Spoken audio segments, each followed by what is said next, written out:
Salut les gars, Manier68 pour une revue complète et détaillée de la Hobao Hyper GTB qui comptera donc aussi pour la GTS. La différence entre le GTB et le GTS, c'est que le GTB c'est 325 mm, c'est un 8e standard taille buggy, et le GTS qui est 375 mm qui est le standard en fait de l'anthrax d'un truggy. Donc truggy c'est ça, buggy c'est ça. Enfin, je monte les trucs, je sais même pas si c'est à l'écran. Alors, la carreau là-dessus est une une Team Asso SC8. Savoir que SC8 et SC8.2 ont la même carrosserie. La cage de cet engin, puisque sur le SC8 vous avez une cage, et ici sur le Hobao Hyper MT, serait aussi adaptable évidemment, mais après niveau poids on commence à être vachement lourd. Le petit béquet, c'était à l'origine un béquet de Hobitech, j'ai retrouvé Hobitech, de la coque, comment qu'elle s'appelait, l'espèce de machin rouge ou gris qui était prépeint, concept car Hobitech du châssis Rally Game qui cassait au moindre impact, des versions prépeintes, très mauvaise qualité à éviter. Donc tout ce qui restait c'était le béquet au bout de 2 runs. On a donc manqué là-dessus. Alors pour faire très simple, en fait, on l'a vissé avec 4 vis et on a utilisé à l'arrière des cales en caoutchouc, ce qui permet, en fait, selon le serrage de la vis, s'il y a un éconistop de l'autre côté, de changer l'angle du béquet. Alors, il ne sert pas bien sûrement à grand chose là derrière, c'est plus une raison esthétique pour finir un peu la carrosserie à l'arrière, pour dire, voilà, c'est une voiture de piste, super. N'empêche que c'est vachement efficace, ça marche bien, alors, je veux dire, ça décroche pas de l'arrière, même à haute vitesse, c'est que ça va quand même servir un petit peu. La carrosserie a du vécu, mais ces carreaux de SC8 sont de super bonne qualité. Je peux que vous les conseiller pour du short curse 1/8 ou pour ce genre de choses. Il y a évidemment des petites craquelures, des machins, des bidules. Il faudra faire un petit rajeunissement à un moment de la peinture. Sur la piste, souvent on se retrouve avec des traces de gomme à l'extérieur de la carreau à cause des autres compétiteurs qui essaient de vous grimper dessus, comme ici. Et ça amoche très vite le lexan et les stickers, etc., etc. Donc ici on a fait une expérience. Ceci est de la peinture grise pour pare-choc du véhicule à l'échelle 1, enfin c'est de l'après. Comme vous pouvez le voir, c'est très résistant aux chocs et aux impacts. C'est du mat. Il suffit donc tout simplement de masquer ce que vous ne voulez pas peindre et de remettre une couche quand il y a trop de touchettes. Ça c'est du carbone 4K automobile, donc c'est pareil. Quand c'est flingué, vous l'enlevez et bien vous en remettez une couche et que la carreau arrive à rester fraîche vachement longtemps. On a le petit pilote, parce que je ne suis pas le seul fan des petits pilotes dans la voiture. Ceux qui n'aiment pas, vous avez qu'à mettre un like. M'en fous. M'en fous. Ma chaîne. La GTB ou GTS sont disponibles à des prix imbattables. La GTS est dans les 220-250 euros, la GTB dans les 250-280 euros. À la base, Hobao a fait pour moi une erreur, mais c'est une question esthétique, c'est que ça venait avec un châssis orange immonde. Les tourelles orange, les cales de train orange, ça c'est bon. Mais le châssis c'était un peu too much. Les nouvelles, eh ben, elles arrivent avec des châssis gris, ça c'est super. Les amortisseurs aussi sont passés du noir au gris, ça change pas grand chose, mais bon. Et on va commencer par eux. Ces amortisseurs sont absolument excellents. Ils ont fait à l'avant des très courts, et par contre à l'arrière, comme sur beaucoup de rally games, puisque les rally games sont des châssis de buggy, on a à l'avant le kick-up du buggy. C'est quelque chose que j'apprécie chez Hobitech. Par contre, sur la STR8, ils ont fait un châssis spécifique rallye qui est plat, puisque le kick-up à l'avant sur une rallye ne sert à rien. Bon, on ne fait pas de saut et de machin et de tout terrain. C'est sûr qu'il y a des petits décrochements, des machins, des choses comme ça, mais pas au point qu'on ait besoin d'un kick-up. Et un kick-up, c'est pas forcément avantageux sur la piste. Bref. Donc le train avant standard du Hyper SS Buggy, du Truggy, etc. C'est tous les mêmes, sont les mêmes chapes, les mêmes fusées, etc. Il y a juste bien sûr des triangles longs ou courts selon que ce soit Buggy ou Truggy, et un châssis court ou long selon que ce soit Buggy ou Truggy, ou ici la Rally Game. Ce châssis est hyper efficace, sorti du carton bien sûr, les huiles de diff sont relativement souples, alors ils ont quand même durci par rapport à la version Buggy, mais pour une utilisation, enfin personnellement loisir sur la piste, il faut durcir les huiles pour passer plus de puissance au sol, plus brutalement.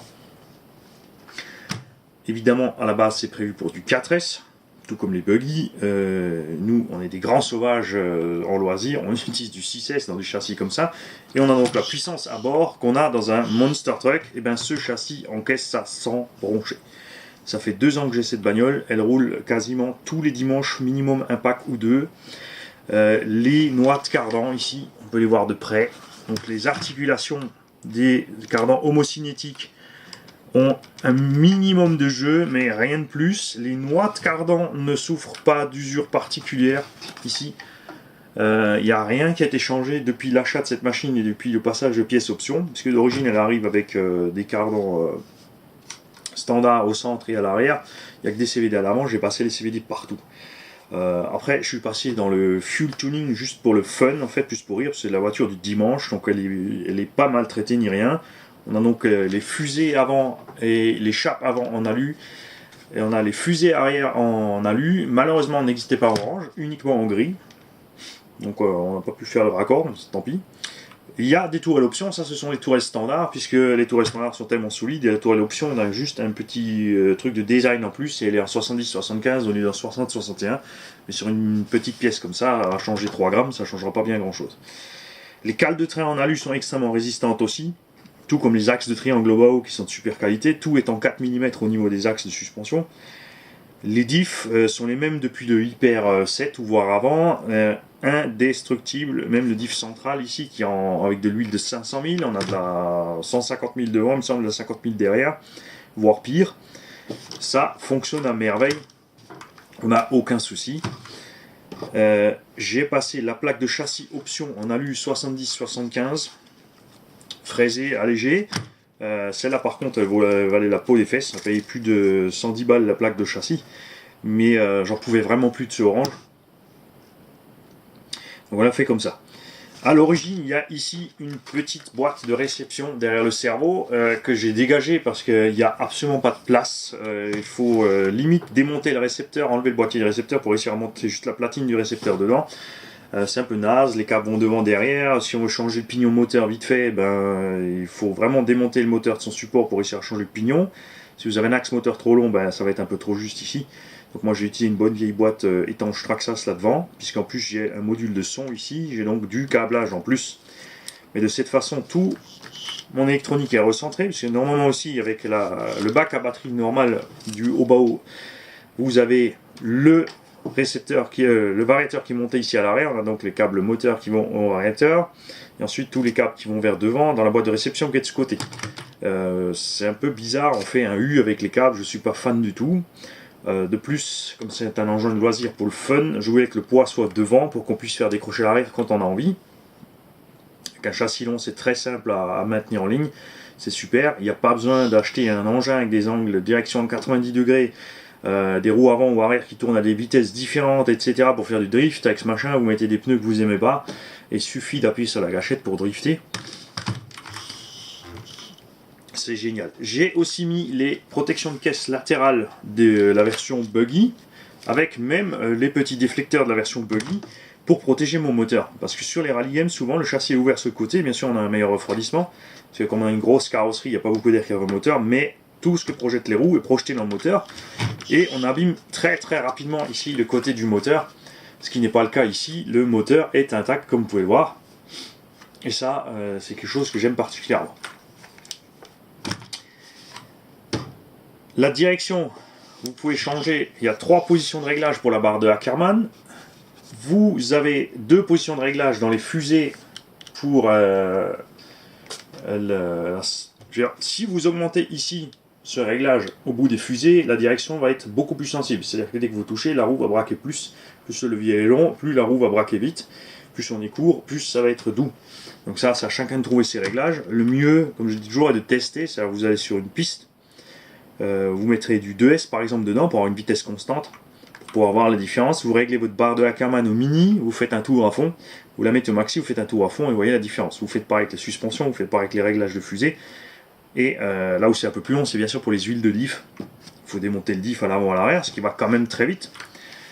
Les diffs sont accessibles très rapidement. Vous enlevez le pare-choc avant, à l'arrière, il n'y en a pas. Vous enlevez les 4 vis ici. la cale de train arrière et vous enlevez le couvercle, le carter de diff. En fait, vous avez le diff en main, vous pouvez le sortir comme ça, devant, derrière.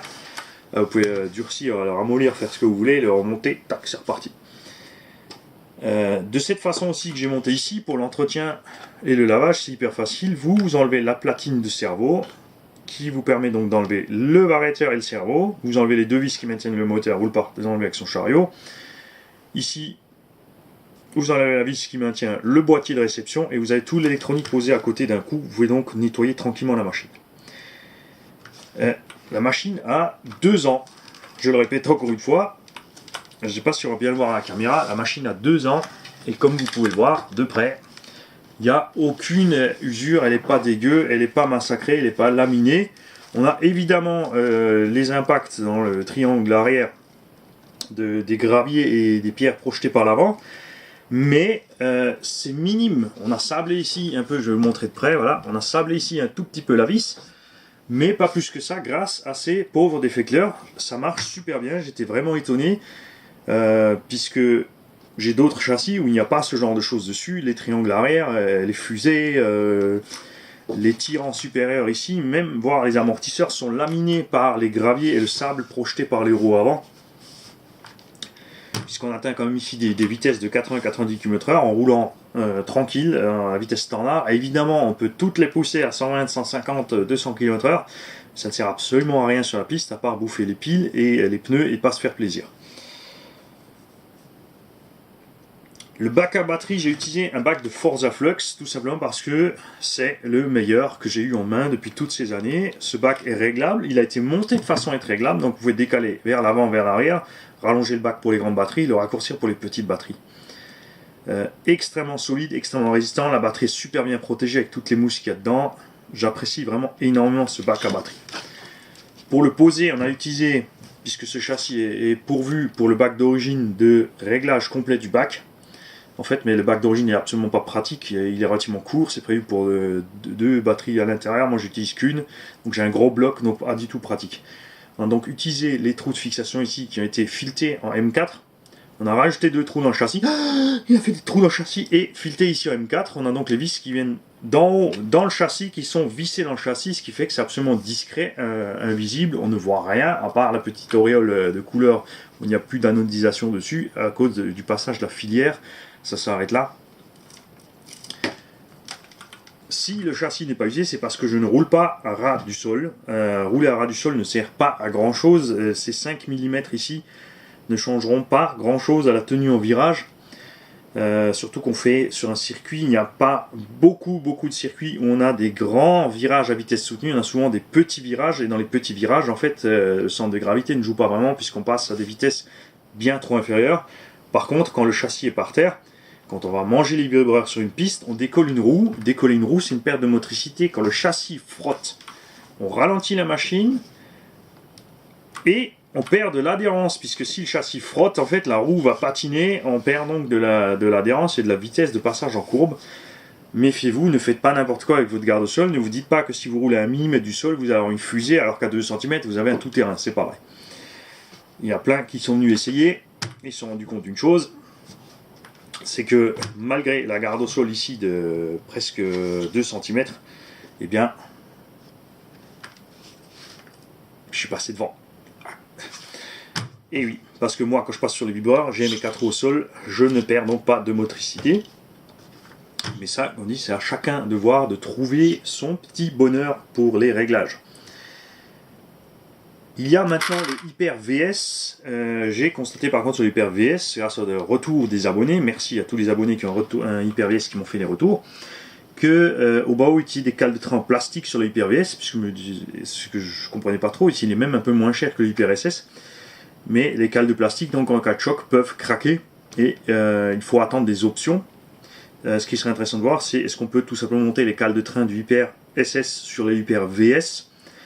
Donc ça, c'est quelque chose, je vais toucher un mot à peut-être un ou l'autre utilisateur de Hyper VS, de lui envoyer, je crois qu'il m'en reste, 2 cales de train de Hyper SS pour qu'il puisse tester sur son VS si ça monte, et comme ça on pourra vous faire le retour et vous dire effectivement à tous ceux qui ont Hyper VS de ne pas s'embêter avec les cales en plastique, de monter les cales du Hyper VS, ESS pardon. Connaissant Obao, et leur grande capacité de standardisation des pièces entre les châssis, il est fort probable que tout ça se monte parfaitement.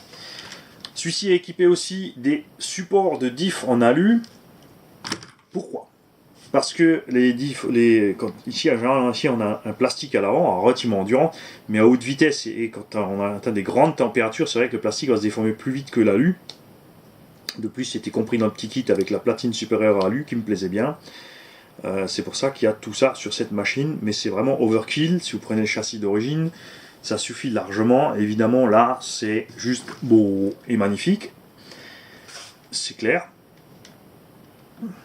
Vous l'avez vu rouler un paquet de fois, c'est vraiment infernal. Évidemment, donc, la machine est un peu plus lourde qu'une GTS. On bouffe un peu plus de gomme, ça c'est clair. Mais la longueur de châssis en plus paraît ridicule entre 325 et 375. Mais là aussi, vous pouvez demander la fripouille. C'est vraiment une crème à rouler cet engin.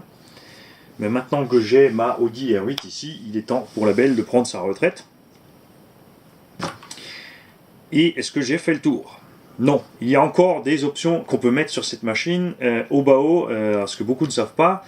Déjà, il y a le diff Spider. Alors, qu'est-ce que c'est un diff Spider par rapport à un diff standard? Alors, le diff standard, il a 4 satellites, le Spider en a 6, c'est pour ça qu'on appelle ça une araignée. Voilà, même si les araignées ont 8 pattes. C'est pas grave. L'avantage d'avoir plus de pignons, c'est une plus grande endurance, en fait, une plus grande sensibilité par rapport à la qualité de l'huile. Enfin, comment dire? Plus vous avez de satellites, donc plus vous avez de dents, moins vous êtes obligé d'épaissir l'huile pour avoir le même résultat, puisque vous avez un plus grand transfert de la force mécanique exercée dans le diff. Ça c'est sur le papier. Après en pratique, est-ce qu'on sent réellement une différence? Le 4 et le 6, j'avais des diffs Spider, on sent pas vraiment une grosse différence. Ce qui est beau avec le Spider, c'est que vous avez un corps en alu. Donc pour les fans de refroidissement, on a un meilleur refroidissement. Attention, très important. Ces Spider, vous pouvez les monter à l'avant, au centre et à l'arrière. Ils existent déjà équipés donc avec les couronnes pour l'avant, le centre et l'arrière. Et au bas haut, fait même, mais c'est absolument pas importé chez nous, des diffs autobloquants. Ouais, vous pouvez avoir des diffs Torsem chez Obo, mais c'est 100 € pièce. Ah, ça fait mal. Alors par contre, ça peut être intéressant d'en monter un au centre et un à l'avant. À l'arrière, on laisse un Spider. Si vous voulez vraiment passer en full total option mortelle, est-ce que ça va vraiment servir? Je ne sais pas. Moi, dans cette config-là, la voiture est vraiment super à rouler. Je me suis éclaté avec pendant 2 ans. Mais je le répète, maintenant que je suis passé sur la grosse et que la grosse est réglée pareil, les sensations qu'on a avec ce genre de grosse machine, avec des vraies gommes bien mortelles qu'on peut avoir à un 5e, c'est incomparable. C'est comme piloter le X-Max par rapport à un 8e, même si il est moins vif et il va moins vite. La motricité de la bestiole est phénoménale. Ce qui est le cas aussi ici selon les pneus que vous utilisez. Donc ici il y a des pneus Obitech qui sont très endurants, qui ont un grip moyen mais très agréable sur n'importe quelle piste. J'ai des pneus Serpent.